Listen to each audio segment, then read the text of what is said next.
Three important officials at the Pargana level are were, so there were three important officials at the Pargana level. They are Sikdar to maintain law and order. So at the Pargana level, Sikdar was the person, or you can say the department, who will maintain law and order in the area.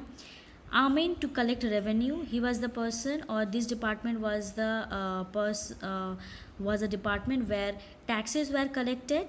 Munsif to look after judicial matters. So at the Pargana level, Munsif is a department where they will look after the judicial matter. That means what kind of crimes is taking place at the Pargana level, and accordingly announce judgment. Sher Shah's land revenue is an important landmark in the history of Indian agrarian system. So, Sher Shah's revenue policy, that means land revenue policy, that means tax collected on the land, was very important, you can say, features which was implemented by the Sher Shah in the Indian history.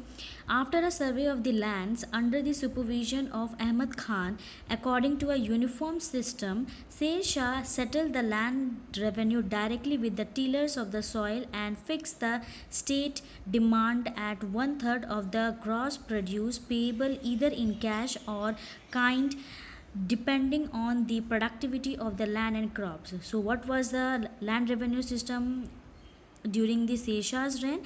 It was a system in which a survey was done at first, okay, of the land. The survey was done of a land under the supervision, that is, who will look after the survey of the land? It was Ahmad Khan, okay. And after that, once the survey is done, Sher Shah will make the or you can say fix the land revenue, that means tax on the land, directly with the you can say tillers of the soil, that means directly with the person who have that land, okay, and fix the rate, that is one third of the gross produce. That means whatever the agriculture or the crops which is being cultivated in this particular land, okay, one third of the production will be given to Sher Shah. It can be given either in cash, that means they will sell the crops in the market, and one third of the money will be given to Sher Shah in cash, or as a crops, okay, depending upon the how much the land and the crops is cultivated during that particular time. So this was the land revenue system of Sher Shah Suri. For measurement of the land, Sikandari Gaza, that means 32 points, was made the base. So in order to measure, there was another uniform system through which they used to measure the land, and Sikandari Gaza, that means 32 points were was the base, that means the foundation. To prevent the tenant from being unduly harassed, their rights and liabilities were clearly defined in documents known as pattas, that is title deeds, and kabuliyat, that is deed of agreement. Every peasant knew what he have to pay. So in order to prevent the exploitation which are generally done by the tenants, that means the person who collect the revenue, okay, because there are the middle person who try to harass the farmers, okay, and who try to charge extra tax which is not decided by the Sher Shah, okay. So in order to prevent the harassment from the tenants, what did Sher Shah Suri did, that he had made certain rights and liabilities, that means rules and regulation, through which before the taking or before going to collect the tax, they have to sign two things, that is pattas, that is title deeds, that means they will not do any illegal activities against the you can say Sher Shah Suri empire, and kubuliyat, that means deed of agreement. They will accept that whatever the Sher Shah Suri will decide, that much tax only they will collect from the farmers, not more than that, not less than that. So these were the two agreements which they have to sign, and each peasant, they already know that what amount of money or what amount of portion they have to submit to the emperor.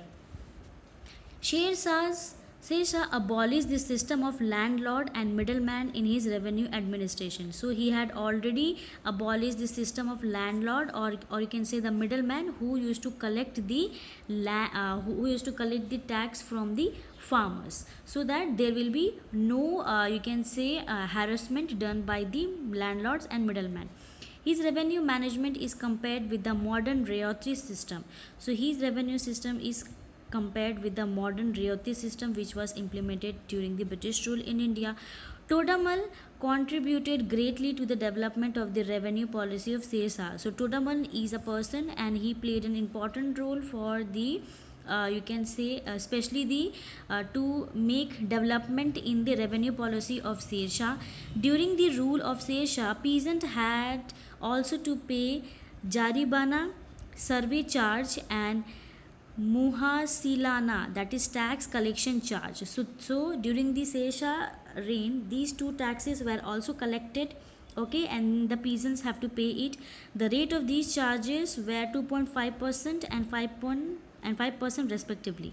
Sher Shah's land revenue system was scientific. So the Sher Shah's revenue, or you can say land revenue system, was in a systematic and it was very scientific. That means up to the point.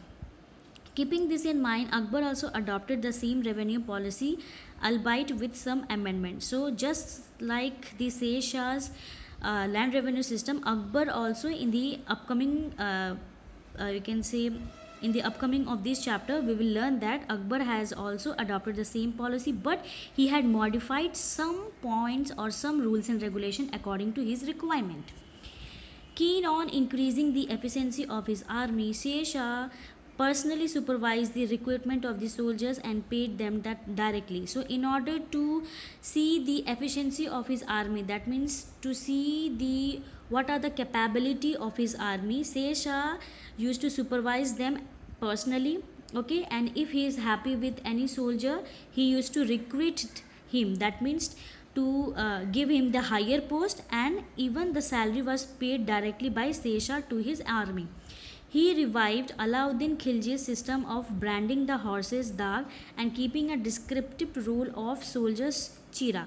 So he also, just like Alauddin Khilji who had introduced the branding of the horses dag, he also used that in his empire, and there was a descriptive role of soldiers, that is chera. Okay, Sher Shah introduced a regular postal service. So in the Sher Shah reign also there was a regular postal service, that means post, that means sending the messages was started. He attempted to fix standard weight and measures. Sher Shah currency's reform was extremely praiseworthy. So Sher Shah, he had fixed a standard weight and measure through which the crops, or you can say the measurement of clothes are these were decided by him. Okay, he had made the fix so that no people or no person is exploited by any customers. Okay, and even you can say Sher Shah currency was that means his currency was praiseworthy. That means the system in which Sher Shah has made the currency, it was very you can say was a very excellent, and all the rulers outside his territory used to praise him. He issued a large number of silver coin dam. So in his empire silver coins were known as dam, and abolished all old and mixed metal currency. So he had abolished all the old and metal currency which was mixed. Okay, his silver rupiah after elimination of his inscription was current till 1835 and formed the basis of the later British Indian currency. So he introduced a silver rupiah, okay, after the elimination of different types of coins till 1835, and finally these silver rupiah was formed as a British Indian currency later on. He promoted the cause of trade and commerce by reducing the number of customs duty collection point to point to just 2. That means he had promoted the cause of trade and business. That means he promoted business. Okay, and how he promoted? By reducing the different types of tax, that is custom duty, which a person have to pay when he have to transfer his item from one place to the another. So that's why he had reduced the custom duty, so that the trade and commerce can flourish in his empire. Goods produced in Bengal or imported from outside had to pay customs at Sikri Gali at the border of Bengal and Bihar, while goods from West and Central Asia paid custom duty at Indus. So, in order to you can say flourish the trade and commerce, first he did that goods which are produced in Bengal or the goods which are brought from the outside, okay, they have to pay a custom, that means tax on the goods, or you can say items which are brought at cyclically at the border of Bengal this and Bihar. This is one portion. Another, goods which are brought from West and Central Asia, they have to pay custom duty at the near the Indus river. Okay, Sher Shah improved communication by building roads. So he had improved the communication, that means transportation of goods. Okay, how? By building different types of roads. 4 important roads constructed by him were as follows. So 4 important roads he had made. First is Grand Trunk Road from Sonargaon to Peshawar. Second, road from Agra to Multan via Burhanpur and Delhi. Third, road from Multan to Lahore, and the fourth is road from Mandu to Agra. So these are the 4 important roads which the Sher Shah has constructed so that the communication system can be improved. Of these 4 roads, the first was the most important. That means the Grand Trunk Road was very important. That is from Sonargaon to Peshawar. The road built by Sher Shah are called the arteries of the empire. So these roads which are made by the Sher Shah Shuri, it is referred as the arteries of the empire. That means main you can say path which the due to which this empire is flourishing. That means due to which this empire is developing day by day. The roads were lined with trees, well and rest houses. So during especially in the certain intervals of the intervals in these roads, that means in these 4 type of roads which he had made, there were trees. Okay, trees were planted and even wells were there, so that if any person who is feeling thirsty, they can easily drink water, and rest houses were there where they can rest. Sher Shah was also a great builder. So just like the other thing, he was also a great builder.